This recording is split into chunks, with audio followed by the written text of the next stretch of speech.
Ternyata persoalan terbesar di muka bumi ini dalam hidup manusia adalah masalah beriman kepada qada dan qadar. Boleh jadi di antara kalian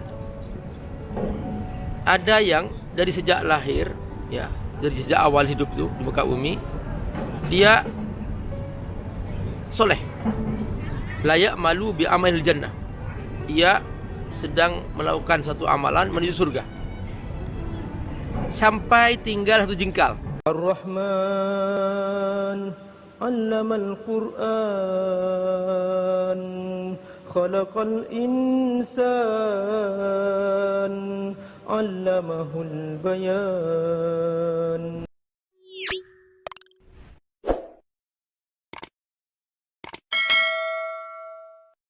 Bismillahirrahmanirrahim. Assalamualaikum warahmatullahi wabarakatuh. Alhamdulillah, wassalatu wassalamu ala rasulillah wa ala alihi wa sahbihi wa man. Imam An-Nawawi pada hadis yang keempat memilih hadis tentang takdir. Dan ternyata persoalan terbesar di muka bumi ini dalam hidup manusia adalah masalah beriman kepada qada dan qadar. Jadi terlalu banyak orang stres sampai ke tingkat bunuh diri itu karena tidak beriman kepada qada qadar. Makanya kalau diadakan statistik, kita akan mendapatkan data bahwa paling sedikit orang yang bunuh diri itu hanyalah orang Islam. Semakin banyak orang Islam di negeri itu, maka semakin sedikit orang stres, dan juga semakin sedikit orang yang bunuh diri. Kalaupun ada, ternyata dia itu karena lemah imannya kepada qada dan qadarnya Allah Subhanahu wa ta'ala. WHO sempat melakukan penelitian di Jepang, menemukan fakta bahwa setiap tahun di Jepang itu angka bunuh diri itu mencapai 30.000 orang, dan ini cenderung meningkat terus-menerus. Para psikolog juga melakukan penelitian bahwa di Amerika 80% mereka adalah para pecandu alkohol karena mereka mengalami stres gitu. Jadi semakin stres sebuah masyarakat, maka semakin laku barang-barang yang memabukkan. Jadi ini dimensi penting dalam Islam. Makanya Imam Nawawi memilih hadis ini pada yang keempat sebagai solusi gitu. Nih coba kita lihat ya. Di sini Nabi bercerita nih. Nih dari hadis nih Abu Abdurrahman ya yang meriwayatkan hadisnya itu. Dia kata Nabi bahwa setiap kamu dalam proses penciptaannya itu melalui tahapan-tahapan. Tahapan-tahapannya itu adalah 40 hari. Ya. 40 hari berupa nutfah, air mani. Ya. Kemudian setelah itu 40 hari yang berikutnya berupa alaqah. Alaqah itu dia nimpel ke dinding rahim ibu.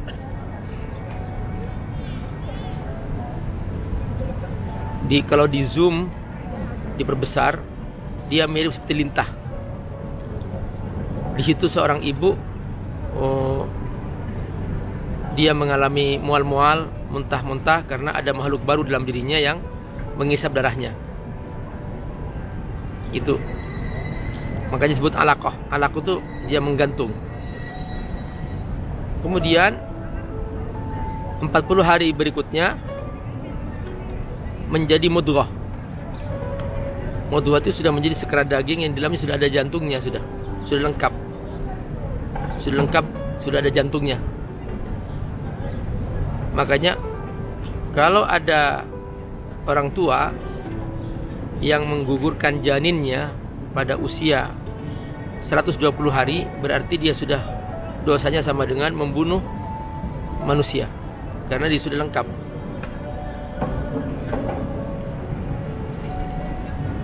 Kemudian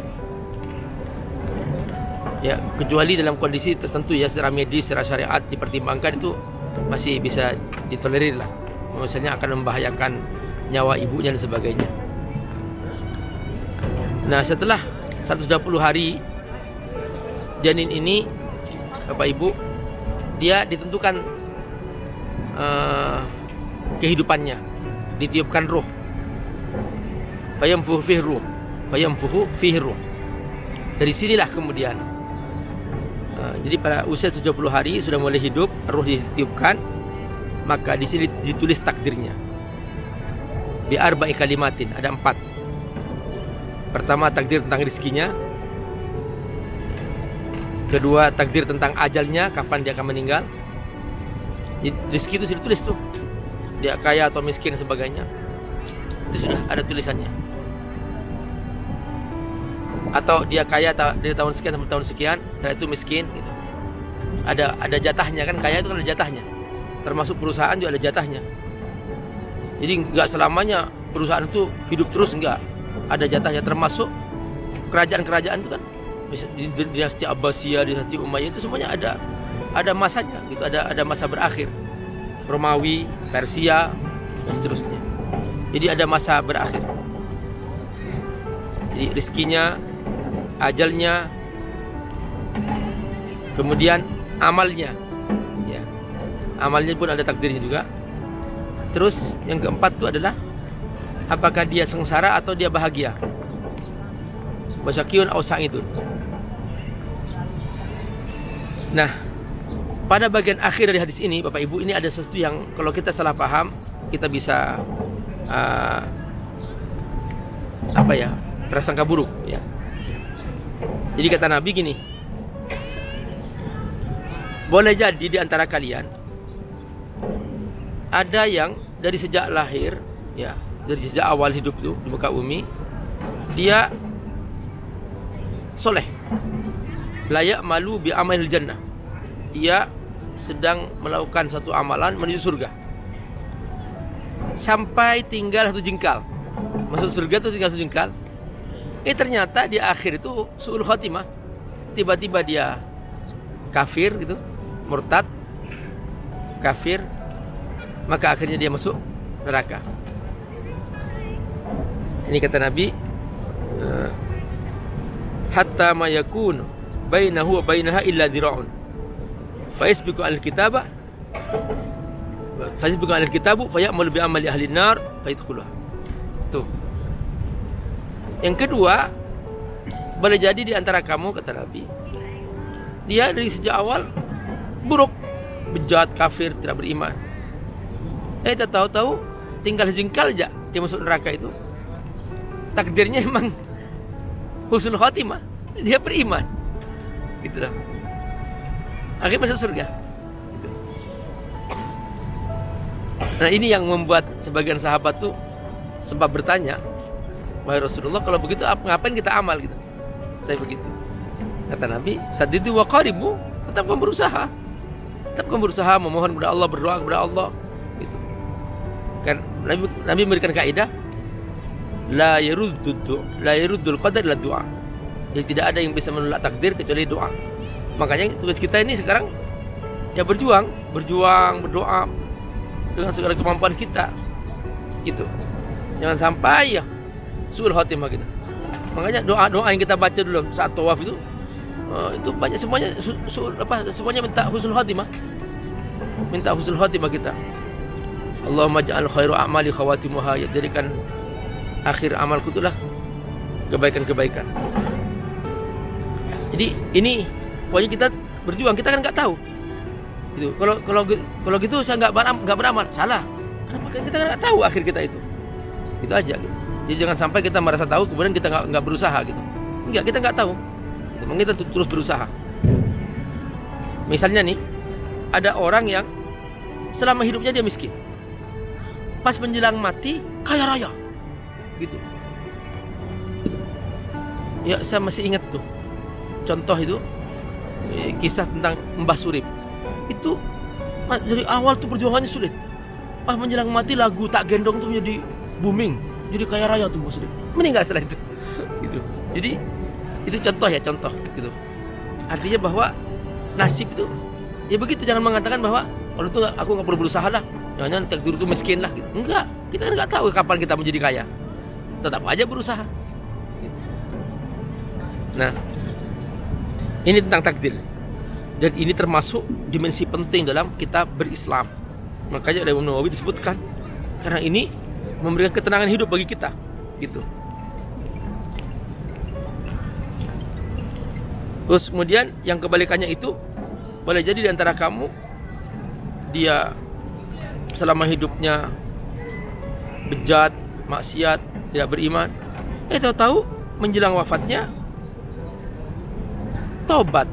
Seperti kata Nabi, ada orang yang membunuh 99 orang dan pas mau meninggal dunia dia bertobat, diterima tobatnya, masuk surga.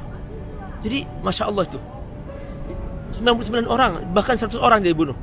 Karena orang yang dia tanya itu dia bukan seorang yang alim, sehingga dia memberikan fatwa bahwa nggak mungkin Allah menerima tobatnya, terlalu besar dosa kamu gitu. Ya sudah, sebelum itu saya lengkapi 100 saja, langsung dibunuh tuh orang itu. Kayak gitu. Jadi ini Bapak Ibu Allah, dimensi penting dalam kita berislam. Semakin kuat iman kita pada takdir, semakin kita tenang. Kita ridho menerima pekerjaanku ini takdir Allah. Kita ridho menerima suamiku sifat-sifat begini, takdir Allah juga. Kita ridho menerima istriku seperti ini, maka kita tuh tidak akan menjadi pelin-pelan gitu. Kita ridho menerima anakku seperti ini, misalnya. Ada orang tua diberi anak cacat itu misalnya kan. Kalau dia ridho, itu Masya Allah, dia diberkahi dengan anak itu gitu. Seperti kasus ya seorang penghafal Quran yang bernama Naja misalnya. Bapak ibunya itu saya lihat ridho banget dengan itu, nggak merasa kecewa dengan takdir Allah gitu. Subhanallah, ternyata dengan kelahiran seorang anak bernama Naja itu dengan hafalan Qurannya yang luar biasa, Allah kasih kelebihan. Akhirnya dia membawa keberkahan dalam hidupnya. Yang sampai Raja Brunei cium tangan gitu ya. Itu mana ada raja cium tangan kan? Sesama raja aja nggak mau cium tangan. Jadi itulah salah satu kemuliaan yang Allah berikan.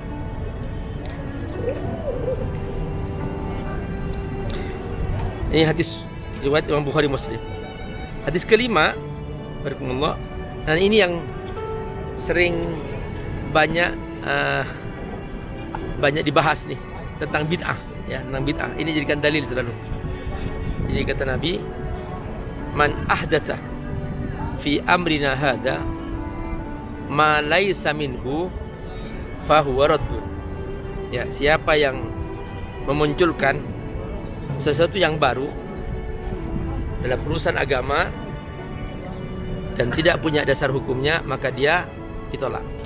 Nah ini Pak, saya akan jelaskan ya biar Bapak nanti ketika menemukan situasi bisa menolaknya Pak. Jadi gini Pak, Nabi itu jelas hadisnya, ada 3 nih Pak unsurnya itu. Pertama, dia baru, man ahdasa. Yang kedua, dia termasuk urusan agama, fi amrina hada. Yang ketiga, dia tidak punya dasar hukum. Perhatikan, ma laisa minhu. Jadi bukan tidak ada contohnya, nggak punya dasar hukum. Kalau masih ada dalilnya, masih sebagai dalil umum, berarti nggak bid'ah. Gitu loh. Assalamualaikum warahmatullahi wabarakatuh. Alhamdulillah wassalatu wassalamu ala Rasulillah wa ala alihi wa sahbihi wa man. Teman-teman rahimakumullah, Abi Amir mengasuh sebuah pesantren FAT Institute. Pesantren FAT ini ada di Jakarta, ada juga di Sukawami, Bogor. Mereka rata-rata adalah anak-anak yatim duafa dan mereka belum punya asrama, belum punya masjid, dan juga mereka membutuhkan pembebasan lahan untuk pesantren. Teman-teman, membantu para penghafal Quran adalah menyiapkan mereka punya masa depan yang cerah dan otomatis kita juga membantu diri kita sendiri. Karena dengan membantu mereka menjadi penghafal Quran, menjadi para ulama, semua kebaikan yang mereka kerjakan, setiap huruf dari Quran yang mereka ulang-ulang, kita semua kebagian pahala. Bukan hanya itu, nanti di alam akhirat, di surga, mereka akan datang menyambut kita dengan mahkota yang indah. Dan kita semua yang berdonasi untuk mereka akan diberi mahkota yang indah di pintu surga, sehingga kita semua bahagia selamanya di akhirat. Ayo bergabung membantu para santri, yatim duafa, penghafal Al-Quran di pesantren Fadri Tafsir di Sukawangi, Bogor, melalui rekening di bawah ini. Semoga Allah berkati. Assalamualaikum warahmatullahi wabarakatuh.